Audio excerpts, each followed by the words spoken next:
Assalamu alaikum wa rahmatullahi wa barakatuhu. I hope you guys are well. My name is Liaquat. What I'm going to be talking about here, well, I'm going to be talking about the concept of i'tikaf. Is that how you spell it? I'tikaf. Alright, in Arabic, it's i'tikaf. Okay, so i'tikaf, what is this all about? Literally, in the Arabic language, did you know that i'tikaf actually simply just means to stay in a place, right? So basically in the COVID-19 situation, we are all doing i'tikaf. This is not the Islamic i'tikaf. Islamic i'tikaf is a bit more technical, but literally the word i'tikaf simply just means this. Now, i'tikaf, according to the Hanafis, has to be done in a mosque, in a masjid, right? So masjid, minaret, right? Beautiful picture there. So a masjid, i'tikaf has to be done inside of a masjid, right? What is a masjid? So masjid basically is, as we all know, it's a place where people have allocated as a prayer place, and it's considered permanent. It's a permanent masjid. So it's as opposed to what we call like a prayer room. So, you know, sometimes you see in hospitals and airports, you see like a, you know, a picture of like this, maybe some guy doing this, yeah, and that picture simply means prayer room. I don't know, right? Okay, just ignore that one. That picture doesn't look like a guy praying. It looks like some sort of like a, I don't know, some Y or something, a snake. Okay, so masjid. Now, classically, you know, in the early years, right, Islamically, there used to be two types of mosques. You used to have the grand mosque, right, which was known as the Jami' Masjid. Right, so the Jami' Masjid is like the big mosque in the community, right? This is like the massive one. Everyone comes here for the Friday prayers. It's the Friday meetup place for Jummah. And they used to have these small little mosques, right? Small mosques scattered throughout the streets. Only all the streets used to have like a little mosque. Basically, these are mosques, okay? It's not like silhouettes of people. So you had all these little mosques. So what used to happen on Friday, all these, they don't have Jummah. For Jummah, they close, right? They all tell their people to go to the big mosque. So you ended up going to the big mosque and doing Jummah over there. But this big mosque didn't necessarily have 5 times prayer, right? So the Hanafis say you're allowed to do i'tikaf in both of these, right? In the small mosque, like in our days, it'd be the normal mosque that we go to. And the large, you know, the city mosque. Yeah, the large mosque. So doing i'tikaf in the Jami' Masjid, it was known as the Jami' Masjid, was allowed. And doing i'tikaf in the small mosques, according to the predominant position of the Hanafis, it's allowed. Right? So that's i'tikaf. Mosques allowed, prayer rooms not allowed. Question is going to come, well, I've heard that women don't do i'tikaf in mosques. Well, actually, according to Hanafis, men and women are allowed to do i'tikaf in the mosque, right? So Imam Kasani, if you want to read more about this, Imam Kasani actually mentions this, right? That he says that it's actually allowed for the women to do i'tikaf in the mosque. However, it's more preferred for her to do i'tikaf in her home, right? So imagine, let me just draw her home for you guys. So she has a large house, and you know, sometimes in your house you have, maybe, I don't know, if you have, put in the comments if you have an area that's designated for prayer. Some people don't have it, they just pray in whatever room they're in. So imagine this is her house, right? So this is like a see-through sort of version of her house, and in her house, let's say in her bedroom, she's designated that bedroom as being her place of i'tikaf. Okay, then that's where she does i'tikaf. So she will treat this area of the house. So this area of the house, she treats it as a temporary masjid. So this is known as the temporary masjid area. Right, so now we've understood this concept of where i'tikaf has to actually take place. Now we're going to move on to the next, which is to do with the types of i'tikaf. So now there's different types of i'tikaf. We're not really kind of concerned too much of the different types. All I'm going to tell you briefly is i'tikaf is actually divided up into you got, three types of i'tikaf basically. You got one which is known as a vow i'tikaf. A vow i'tikaf simply is, let's say for example there's a guy, and this guy says, if I pass my exam, I am going to, do i'tikaf in the mosque for 2 days or 3 days, whatever. You can actually do that. So this would now, if he passes the exam, that i'tikaf would become necessary on him now, wajib, right? It's like compulsory, he's got to do it. The other type of i'tikaf is what we call the optional i'tikaf. Optional i'tikaf is like, you got an option there. It's just up to you. You can do the i'tikaf. And the reason I break this down into 3 types is because the optional i'tikaf, I kind of like just explain it as someone, let's say for example, there's a mosque and someone is just going to stay in the mosque for, let's say 5 minutes or an hour or I don't know. Yeah, just for a short while. So he enters the mosque. It's a temporary sort of like intention that you're going to sit in the mosque. Right? So many of the scholars have said this type of i'tikaf is not really an i'tikaf. It's basically just staying in the mosque for a while. Right? Just like being in the mosque, sitting in the mosque, doing some worship for a short while, maybe 5 minutes, 10 minutes, whatever.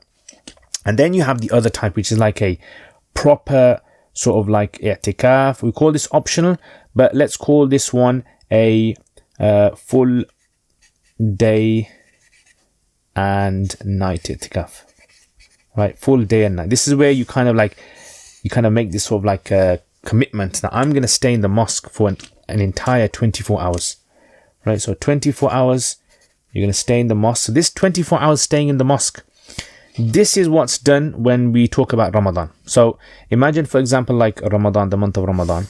Right, so it starts with the day number 1, day number 10, day number 20, day number 30.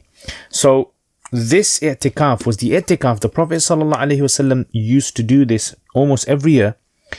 And he actually starts it on the 21st. So the 21st all the way until the end of the month, however long that takes. Sometimes the month is 29 days and 30 days.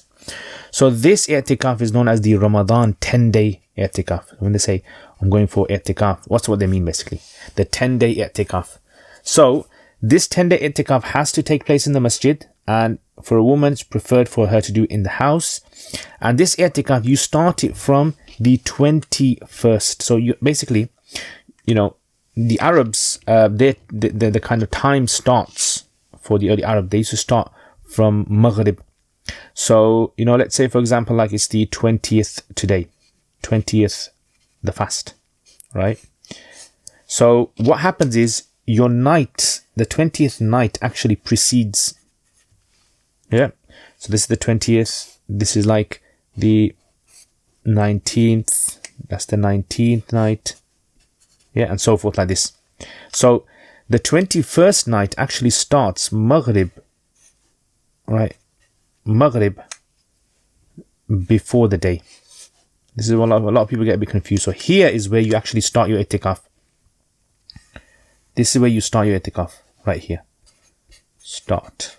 So you got to make sure that your i'tikaf is there before Maghrib of the 21st, right? Especially the 21st Tarawih, kind of, you think of it like that. So you have to be in the masjid, or for the woman in her prayer area, that time there. Right? She's got to be in there before that. And if you're after that, then you can't be considered doing this 10-day i'tikaf. Right? So that's basically the 10-day one. That's exactly when it starts. And when does it end? It ends right when the announcement's made that tomorrow's Eid. So as soon as an announcement's made, someone says, for example, like, oh, tomorrow's Eid, right? Then as soon as they say that, they can leave the mosque and they can go home. Yeah, they're finished basically. They've done their i'tikaf. So this is i'tikaf, right? So types, vow, optional, and then you got that Ramadan one, the 24-hour, you got to stay, and it starts on the Maghrib just before the 21st. Right, so the 21st night, you got to work that out. You got to look at the calendar, and if it says to you, oh, today's the 20th Rosa, the 20th fast. So basically, on the 20th fast, before you're about to break your fast, you've got to be in the mosque. Does that make sense? I think that's probably easier to understand. Okay, so this is to do with that. Now let's move on to another point now. What's the next point that we want to mention? All right, so the next point that we want to mention is about the Ramadan one now. So we want to talk a bit more about the Ramadan one because I think that's something which is important to a lot of people in these days. So the Prophet ﷺ, Muhammad sallallahu alayhi wasallam, he would regularly do i'tikaf, right, in his life. In Medina, almost every year, he would, the first year, second year, third year, fourth year, fifth year, sixth year. And if he ever missed it, he would try to make it up later. 8th year, 9th year, and year 10 even.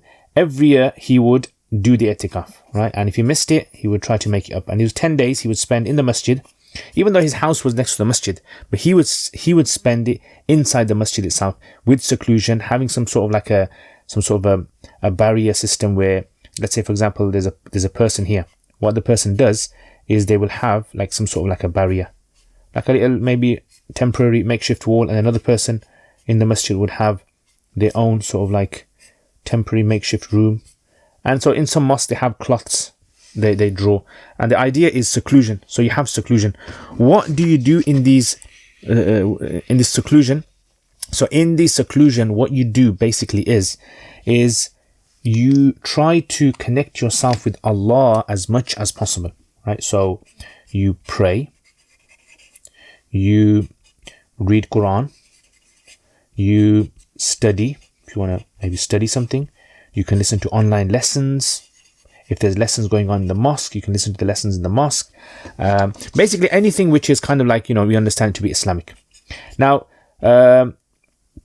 can we buy and sell? Let's say, for example, you have to do some of your business in the mosque work.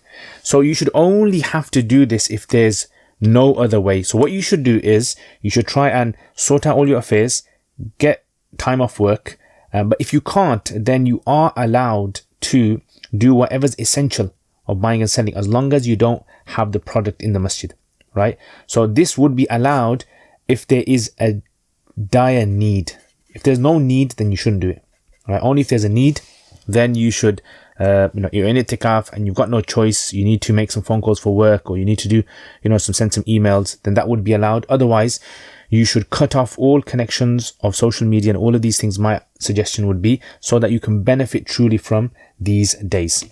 Now, in the masjid, the thing you have to remember is you have to stay. So the opposite of staying is leaving. And this is where a lot of people would, mess up the i'tikaf, right? So exiting. When can you exit the masjid? So the rule is this: you can only exit the masjid, right? So let's say, for example, this is the masjid area and this is the door, right? And you're supposed to be inside the masjid, right? So this is you have to be inside the masjid. So you can only exit for any reason that's to do with a human need, call of nature. So for example, like you have to go toilet. You have to go toilet, that's fine. If there's no one to bring you food and you have to get food, you can go and get food. There's no one to bring you food, but if there is, then you can't do that. Number 3 is if you have to go for some religious duty, like for example, in your prayer area, they don't have Jummah. So you need to go for Jummah, so then you're allowed to go. I remember we said about the big mosque.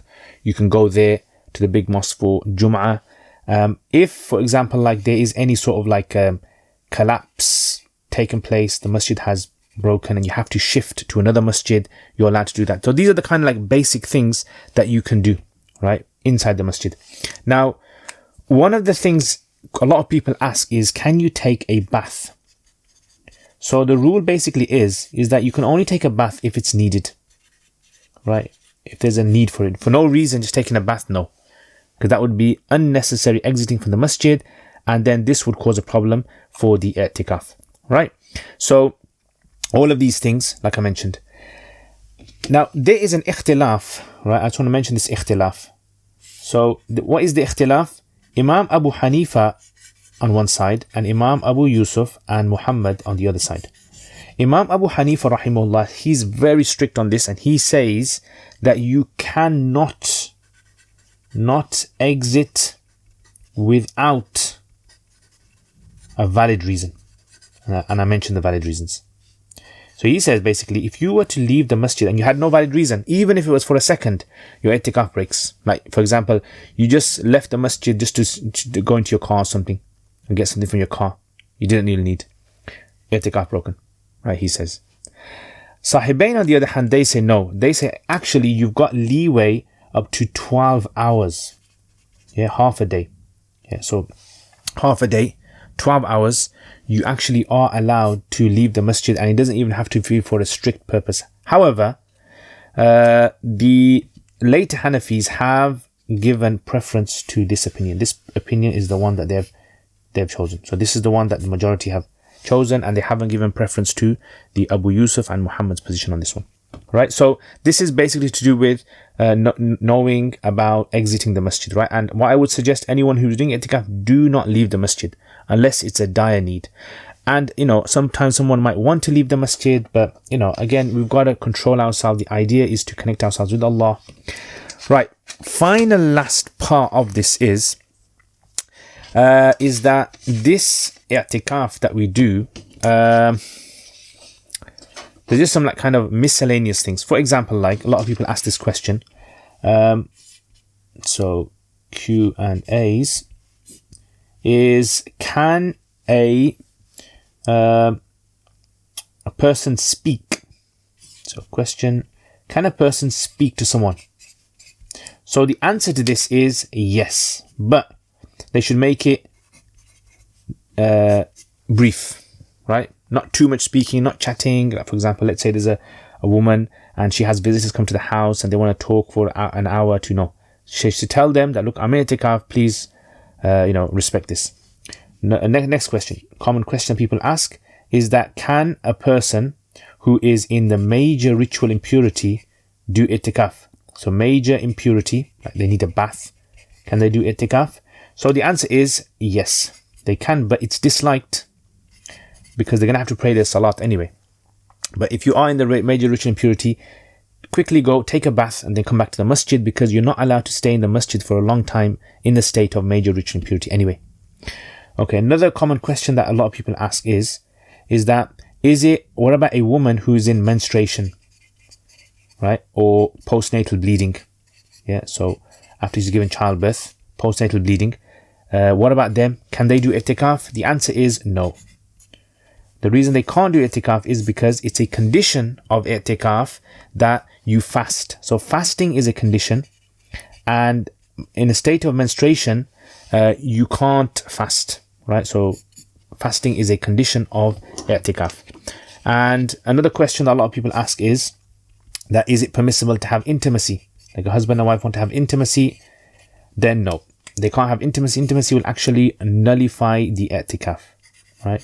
So no, again, they are not allowed to have intimacy in this month, or in this i'tikaf state. Right.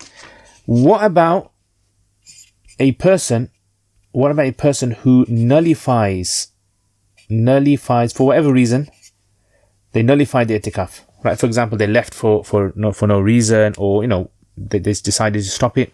Then what happens to? Do they have to? So for example, like let's say, they've done day 1, 2, 3, 4, 5, 6, 7, and let's say on day 8, right, they broke it.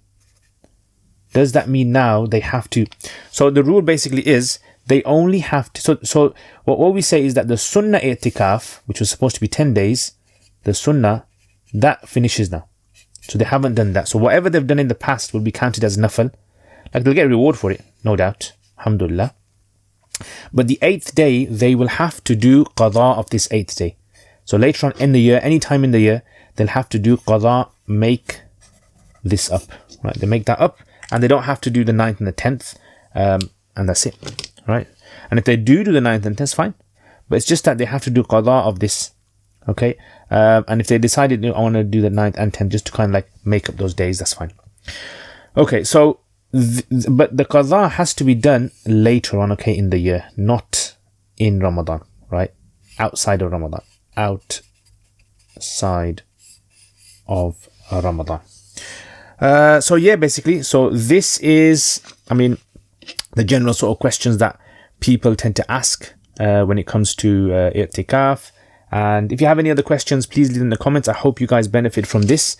I know it's quite long, but a lot of you guys are saying to me that you really enjoy watching these videos where I explain fiqh masail and I give some clarification on there as well.